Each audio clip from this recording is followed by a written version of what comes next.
3. Dieu dit que la lumière soit.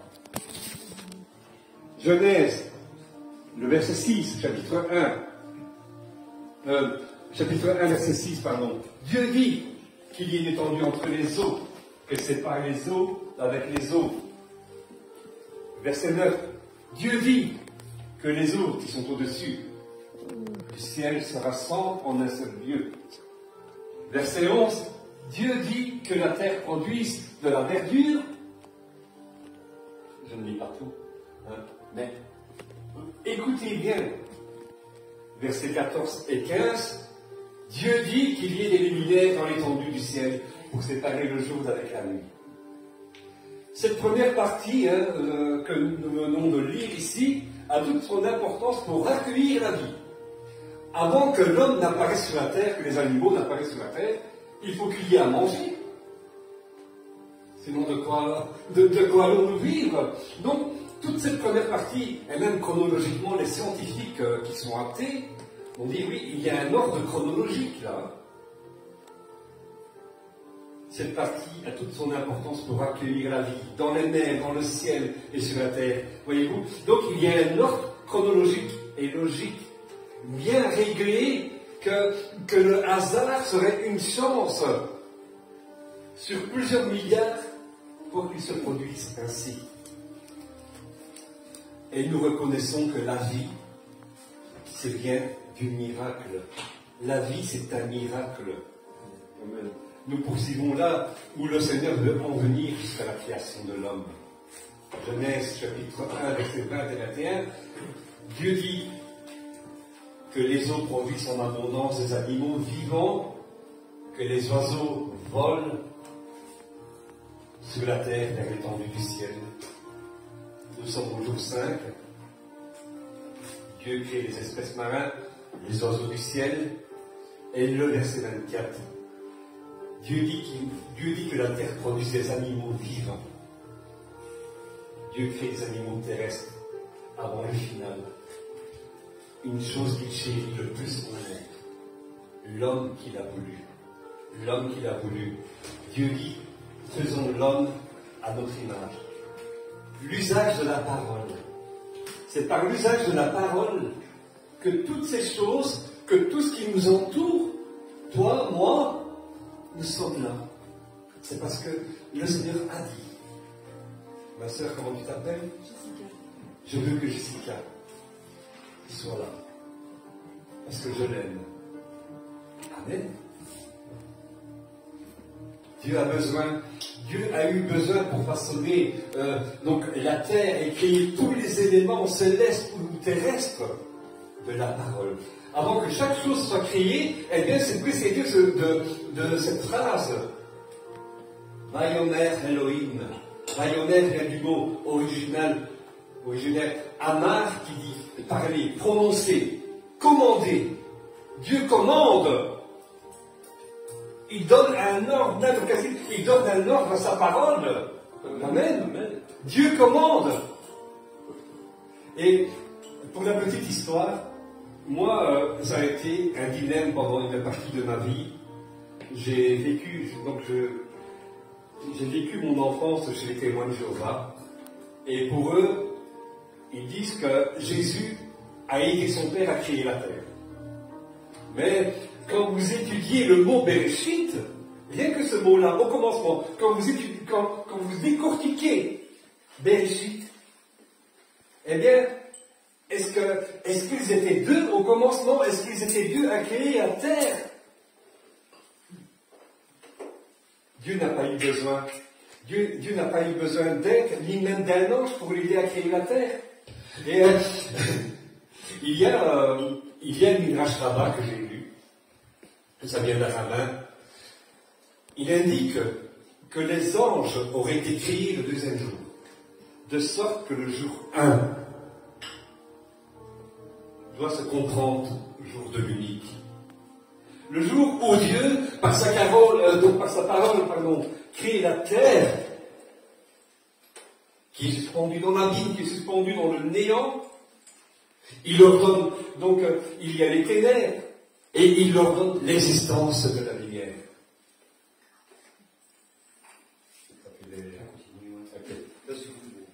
il leur donne l'existence de la lumière. Donc, le jour où Dieu, par sa parole, donc, crée, c'est le jour de l'unique, confirmé par la bouche du prophète Ésaïe dans le chapitre 44, verset 24. Ainsi parle l'Éternel. Vous l'avez? Ouais. Ah, magnifique. Ésaïe, combien? 44, verset 24. Ainsi parle l'Éternel, ton Rédempteur, celui qui t'a formé dès ta naissance. Moi l'Éternel, j'ai fait toutes choses seul. J'ai déployé les cieux. Seul, j'ai étendu la terre. Et il dit la vérité. Pourquoi Dieu mentirait? Pourquoi nous cacherait-il? Ah oui, mais non, mais Jésus m'a aidé. Mais non, tu mens. Tu dis dans Ésaïe 44, verset 24 que tu étais seul.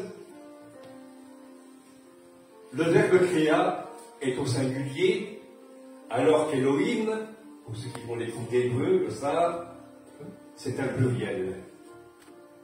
C'est le pluriel du mot El, Dieu, au singulier. La conjonction du pluriel et du singulier nous dit que un Dieu échappe à notre capture, à notre esprit. Dieu est un, mais quand nous voulons le définir, il est pluriel. Il faut peut-être se pencher sur les différents attributs de Dieu. Il faut se pencher sur les différents attributs et noms de Dieu, que Jacques a écrit donc un merveilleux livre là-dessus. Mais l'un de ces plus merveilleux attributs est Yod-Heh-Vav Echad. C'est-à-dire que lorsqu'on se penche sur la valeur numérique de ce mot Yod-Heh-Vav Echad, vous allez voir pourquoi Dieu a créé la terre, mais l'homme. Pourquoi Dieu t'a créé? Pourquoi Dieu m'a créé? On va faire un petit calcul. Yud-Heh-Vav, Yud 10, He 5, Vav 6, et 5, ça fait 26. Echad maintenant. Aleph 1, 7, 8, Dalet 4. Nous avons le nombre de 13. On additionne 13 fois 13, 39. Et nous comprenons mieux peut-être la raison de ce pluriel à ce moment. Il est Dieu, donc, il est créateur, il est sauveur, il est Saint-Esprit. 3 fois 13, 39. 13, 13, 13. Créateur, sauveur, Saint-Esprit. Mais le chiffre 13 nous ramène à un autre mot pour nous qui a toute son importance. Hava, qui signifie amour. 13, amour. Amour en français. Jean dit dans sa première épître, chapitre 1, verset 4, Dieu est amour. Amen. Dieu est amour. Pourquoi tu crées la terre? Pourquoi tu crées tout ce qu'il dit? Et nous-mêmes, par amour, parce qu'il nous aime, nous montre l'apôtre Paul dans Éphésiens chapitre 2, verset 4, parce qu'il nous aime. Comment l'univers et la terre ont existé? Bereshit, on le lit dans nos versions au commencement, mais le mot le plus exact, c'est dans un commencement. Ce qui laisse supposer qu'avant le commencement de la création de la terre, il y a déjà quelque chose d'existant. Dans un commencement. Réchit. Commencement, Réchit. Montre qu'il y a un commencement, ou plutôt quelque chose d'existant dans celui-ci. Le mot Réchit va donner cette signification. Il signifie d'abord, premier, commencement, meilleur, mais écoutez, chef, principal. Justement, prenons attention à deux mots ici. Le premier n'est-il pas Dieu? Et le chef n'est-il pas notre Machar? Ésaïe 44, verset 6 dit, vous suivez? Qui veut le lire? 44, verset 6. Vas-y. Ainsi parle l'Éternel, roi d'Israël et son Rédempteur, l'Éternel des armées, je suis le premier, je suis le dernier, et hors moi il n'y a point de Dieu. Dans l'hébreu, le premier c'est Rishon, et le dernier Aaron.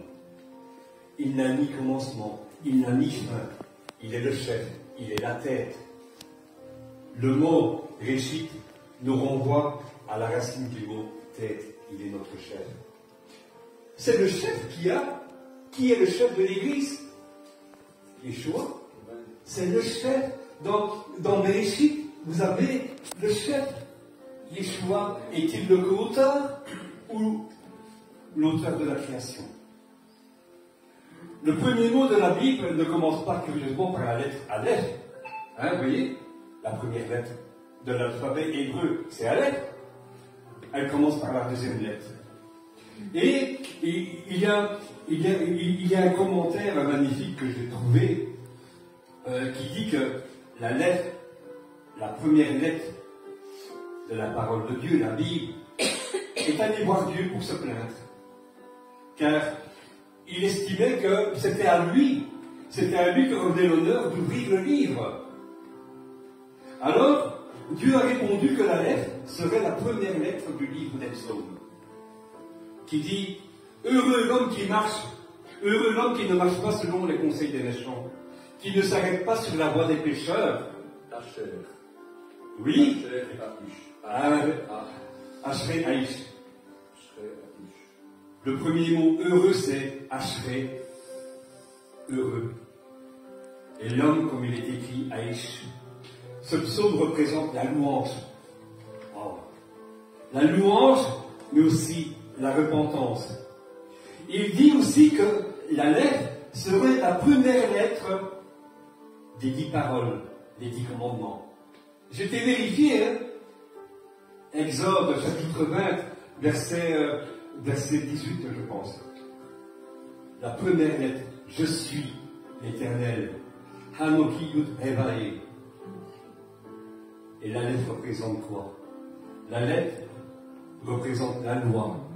Selon ce commentaire, la loi et la repentance sont plus importants que la création. Il y a un verset remarquable pour poursuivre là-dedans, dans Proverbe chapitre 8, versets 22 et 24, où il était écrit, s'il y a quelqu'un qui veut le lire. L'Éternel m'a créé la première de ses œuvres, avant ses œuvres les plus anciennes. 23, j'ai été établi depuis l'éternité, dès le commencement, avant l'origine de la terre. Je fus enfanté quand il n'y avait point d'abîme, point de source chargée d'eau. Amen. Ce verset dans le français peut prêter à confusion. Dieu aurait-il créé Yeshua comme subalterne pour l'aider à la création? M'a créé. L'hébreu ici n'est pas n'est pas bara, mais plutôt kana. Ce verbe est rendu tantôt par fonder, tantôt par établir, tantôt par acquérir, tantôt par donner l'être, et enfin par acheter. Mais jamais, jamais par créer. Jamais, jamais, jamais par créer.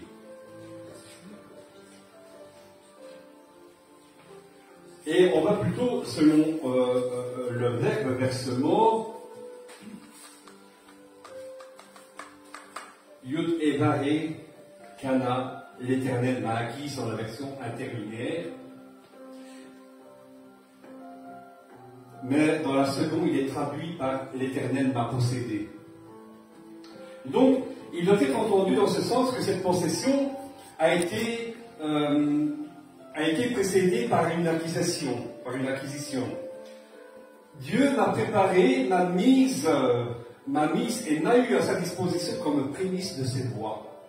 Ou plus exactement, de sa voie, c'est-à-dire à son activité. Et nous comprenons donc la différence, pourquoi l'origine du texte dit dans un commencement et pas au commencement. Je t'ai établi. Neolam Nasaki, donc origine du mot Nasak, qui est rendu par être loin. Le Seigneur a oint le Fils pour commencer son œuvre de la création. Il l'a oint aussi pour commencer l'œuvre de la bonne nouvelle. Vous vous souvenez de ces paroles, l'Éternel m'a oint pour annoncer aux captifs. Amen, la délivrance. Je fus enfanté quand il n'y avait point d'abîme. Ben Théomot Cholaleti. Donc c'est le moment venu où lorsque Dieu n'avait pas encore fait le commencement de la poussée du monde, c'est-à-dire n'avait pas encore fait sortir du néant les premiers éléments de la création.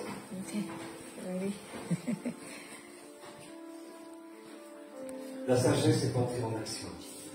Qui est la sagesse? Yeshua. Amen. Alléluia. Amen. Yeshua. Elle était là avant la première manifestation de la puissance de Dieu. Le conseil de Dieu était là avant la création. Amen. Avant la ruine, avant le sentier pour la traverser. Dès le commencement, à l'aurore de la création. J'étais là, dit le Seigneur.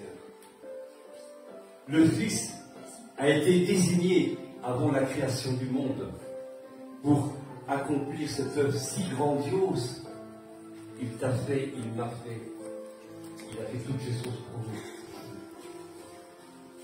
L'univers et la terre sont venus à l'existence par la parole créatrice de Dieu. Amen. La parole créatrice de Dieu. Amen. Confirmation dans Jean, l'évangile de Jean, chapitre 1, verset 1, qui dit, au commencement, et nous, si nous le disons, mais on dira avant un commencement, au commencement était la parole, et la parole était avec Dieu, et la parole était Dieu, la parole créatrice de Dieu avec toutes ces choses. Et le verset 14, quelqu'un veut le lire?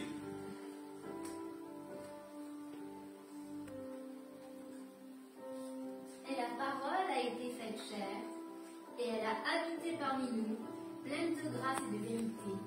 Et nous avons contemplé sa gloire, une gloire comme la gloire du Fils unique venu du Père. Amen. Et Colossiens, chapitre 1, verset 15. Il est l'image du Dieu invisible, le premier-né de toute la création.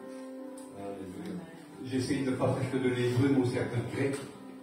Le premier-né dans le grec, dans ce verset de Colossiens, est protokos, la parole créatrice de Dieu. La parole créatrice, la parole tient le premier rang dans le dessein de Dieu. Amen. C'est par elle que toutes choses sont venues à l'existence. La parole. Et Dieu dit, Vayomer Elohim, l'usage de la parole, dans ce contexte, ce mot protokos est aussi employé pour faire ressortir la prééminence, l'autorité, la dignité, l'excellence du Seigneur Yeshua. Hébreux chapitre 1, verset 6 dit ceci. Et lorsqu'il introduit de nouveau dans le monde le féminin, il dit que tous les anges de Dieu l'adorent. Un ange peut-il être adoré? Non. Non. Un ange ne peut pas être adoré. Dieu seul est adoré. Amen. Bereshit nous montre que c'est Yeshua, Jésus, qui est l'auteur de la création. Et Paul écrit justement à ce propos dans Colossiens encore, chapitre 1, verset 16. Quelqu'un veut lire? Car en lui ont été créées toutes les choses qui sont dans les cieux et sur la terre, les visibles et les invisibles, trône, dignité, domination, autorité. Tout a été créé par lui et pour lui. J'ai décortiqué ce verset. N'est-ce pas? Le mot par lui. Mais le mot par, en grec, c'est tia, qui signifie entre autres la bouche. La bouche. De la bouche de Dieu sortent des paroles. Des paroles créatrices, mais aussi des paroles dont l'homme Tu en as parlé tout à l'heure. Non, à côté de toi. Daniela, tu en as parlé tout à l'heure. La parole créatrice de Dieu. Des paroles dont l'homme. Des paroles dont l'homme doit se nourrir. Amen. Et le mot lui, autos en grec, signifie égal, semblable en quantité, en qualité. Dieu, donc Yeshua est semblable en quantité et en qualité. Il est semblable à Dieu. Il est pareil, il est Dieu. Amen. En disant que Dieu était son propre frère, il se faisait égal. Et quand il a dit, qu'est-ce qu'on a voulu faire? On a voulu le lapider, hein. Quel blasphème. Oui, mon frère, c'est sa condamnation. Le Fils de Dieu déclare lui-même qu'il s'est engagé dans la création du monde. Amen. Et enfin, nous décodons quelque chose d'extraordinaire dans le mot Bereshit. Ici, je pense que j'ai fait un petit tableau. Hein. Le premier, c'est Bar, qui signifie le fils, héritier, selon Proverbe 31, verset 2, et le psaume, chapitre 2, verset 12. Le fils, cela vous dit quelque chose. Les deux premières lettres de Bereshit. Le fils. Bar vient du verbe de Bara, dont l'indécence ordinaire est fils, mais aussi quelque chose de très important. Choisi, élu, préféré. Amen. Je sais que tu l'attendais, mon frère. Choisi, élu, préféré. Ensuite, nous avons le mot Resh. Mais le mot Réchit, j'ai été vérifié dans le lexique hébreu, le mot Réchit nous montre qu'il vient de la même origine que le mot Roche, qui signifie la terre. Yeshua est la tête. Yeshua est à la tête de tout ça. Il est la tête de l'Église. Amen. Il est votre chef. Amen. Ensuite, nous avons Ish. Ish. Pas Isha, Ish, qui signifie l'homme. Et savez-vous, Yeshua fut appelé comment? Le Fils de l'homme. Amen. Selon Daniel, chapitre 7, verset 13, Marc, chapitre 2, verset 10, et Luc 9, 22. Je dois prouver ce que je dis. Hein. C'est pour ça que je vous énumère tous. Il faut toujours prouver. Amen. Et ensuite, nous avons le mot Échit, qui signifie waouh. Voyez-vous ce qu'il y a dans Échit? Épouse. Échit. Épouse. Waouh. Tout à fait. Le mot shit, ensuite, les trois dernières lettres, le mot shit qui signifie poser, fixer le fondement. Amen. Mais encore, il y a deux autres sens cachés ici. Amen. Il y a deux autres sens cachés dans ce mot Réchit. Alliance et le feu. Esh. Yeshua est l'auteur de la création. Jésus est l'auteur de la création. Amen, amen. Comme le dit le Seigneur, il a eu besoin d'aide de personne pour créer tout ça. Comme le dit Paul dans Colossiens, que nous avons vu plus haut, tout a été fait par lui et pour lui. Ce mot dans un commencement nous montre plusieurs choses. L'auteur de la création, pourquoi il a fait. Nous avons lu le mot Échit, pour qui il l'a fait. Pour qui il a fait tout ça. Échit. Pour l'épouse. Pour l'église. L'église est appelée l'épouse. L'église est l'épouse. Et l'épouse qui c'est? C'est nous qui formons l'église. Pour toi. Pour moi. Par amour. Par amour. Parce qu'il t'aime. Parce qu'il m'aime. Wow. Alléluia. Pour terminer, j'ai vu ce tableau là ici, je crois que tu le cherchais. Parlons d'une différence entre l'homme et l'animal. Quand Dieu créa l'homme, un commentaire de Genèse, chapitre 2, verset 7, dit Vaïtser Yud Evahe Elohim et Adam. Dieu façonna l'homme Vaïtzer est souligné en rouge ici. Hein. Et dans le verset 19, il est écrit. Et vous allez voir, vous voyez, hein, donc j'ai mis ici un petit dessin avec des mots hébreux. Hein. Vous avez remarqué une différence. Ce sont les deux mêmes mots, et il y a une différence dans ce mot-là en hébreu. Le verset 19, il est écrit aussi. Vaïtzer levané Elohim min Adama kol hayat. L'Éternel Dieu qui avait façonné du sol tous les animaux. Et on va pas finir. Hein. Nous allons avoir fini, ma soeur. Alors,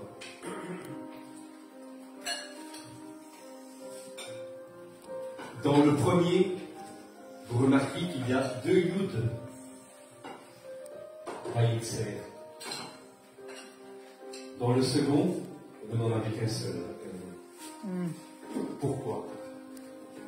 Parce que il y a une chose ici. L'homme a été créé pour cette vie. La vie terrestre ici. Et ensuite celle à venir. Vous comprenez? L'homme a été créé pour cette vie terrestre, mais celle à venir. Donc, après que nous ayons fait notre passage sur terre, il y a quelque chose pour nous. D'abord pour les animaux. Hein? Vous le voyez ici. Le jour où l'homme, en fait, c'est le jour où l'homme comparaîtra devant le tribunal divin. C'est cela après. Les animaux ne passent pas. Ne passent pas parce qu'ils ne sont pas justiciables. Ils ne sont pas coupables. Les animaux ne sont pas justiciables. Et peut-être que nous pouvons comprendre le sens des sacrifices qui ont été faits dans le tabernacle, dans le désert. Ça a commencé là, puis dans le temple. Eux, ils sont innocents par rapport à nous. Par rapport à la chute. Oui, ils sont innocents par rapport à nous. La conséquence de la chute. Les animaux sont innocents et ils ne doivent pas comparaître devant Dieu. Ils ne doivent pas comparaître devant Dieu, ils sont innocents. Au contraire de l'homme. Nous sommes tous dit l'apôtre Paul. Amen. Amen. Ouais. Mais les animaux sont innocents. Et ces sacrifices, heureusement, n'ont plus lieu d'être. Quelle souffrance de voir un animal égorgé. Je pleure quand je vois qu'on fait du mal à un animal. Les sacrifices n'ont plus lieu d'être parce que Yeshua a accompli le sacrifice parfait. Il est l'agneau final. Il est l'agneau final. Yeshua était innocent. Et d'ailleurs, Pilate va le déclarer plus de 6 fois. Il n'a commis aucun crime. Il n'a commis aucun crime. Et quand les Juifs, donc les religieux, pardon, le pressaient de le crucifier, mais il n'a commis aucun crime. Finalement, ils l'ont tellement voulu que Pilate s'en a fait mal. Le sang de cet innocent retombera sur la tête. Amen. Et en fait, c'est en bénédiction. Amen. On ne tombe jamais en malédiction. Non, un innocent pour des coupables, pour nous racheter. Le sang de Yeshua, c'est pour ton rachat, c'est pour mon rachat. Ça a été mal compris par après en disant oui, ils ont demandé que le sang. Oui. Mais c'est en bénédiction. C'est une bénédiction. Sans malédiction. Parce que Yeshua n'est pas mort, hein. Jessica, Yeshua, Jésus n'est pas mort. Il est vivant. Il vit. Mais dans la chair, il est mort pour toi. Amen. Donc, le prix de son sang, c'est pour te racheter. Amen. Il t'arrache de la main du diable. Amen. Amen. Nous allons terminer. Nous vivons notre vie terrestre. Savez-vous? Pratiquement, notre vie terrestre, on est libre. On est libre de faire ce que nous voulons. Amen. Le Seigneur ne nous met pas le couteau sous la gorge, 6 mois. Hein. On est libre de faire, ce que nous voulons. On est libre de le suivre ou de ne pas le suivre. Dans Deutéronome chapitre 30, verset 15. Je l'ai mis dans les feuilles. Oui. Oui, c'est ça. Oui. Regarde, Regarde, je vais. choisis aujourd'hui qui tu veux. Regarde aujourd'hui devant toi la vie et le bien, ou la mort et le mal. Choisis la vie, la vie pour toi et ta descendance. Amen. Il nous demande de faire un choix. Il nous demande de faire un choix. Il ne nous oblige pas. Il nous demande de faire un choix. Mais il nous recommande fortement celui-ci au verset 19. Tu veux le lire, Lisa? Le verset 19, choisis la vie. Choisis la vie afin de vivre, toi et ta descendance. Et il ajoute au verset 20. C'est de lui que dépendent ta vie et ta vie. Voilà. Voilà. Amen. Amen. Nous comparaîtrons tous devant Dieu pour chaque action et en fonction de ce que nous avons choisi comme voie. Amen. Et je vous laisse y méditer. Amen. Amen. Amen. Amen. Il y a quelqu'un qui veut prier pour le repas? Merci.